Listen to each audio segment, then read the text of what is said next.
How to change language on Binance. For that, open your Binance mobile application. Now once you are on the home page, tap on the Binance icon in the top left hand corner of the screen. Here in the top right hand corner you will have the settings icon, so tap on this icon.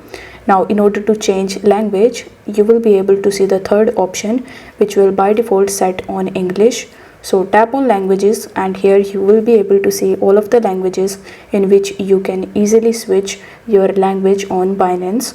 So let's say I want to select French over here, so I have selected French, and as you can see that all of the text is now in the French language. Similarly, if you want to change to any other language, like I want to change Italiano, and now it is showing all of the text in the Italian language. So this is how you can easily change language on Binance. If this video helped you out, then don't forget to like the video for more these types of tutorials.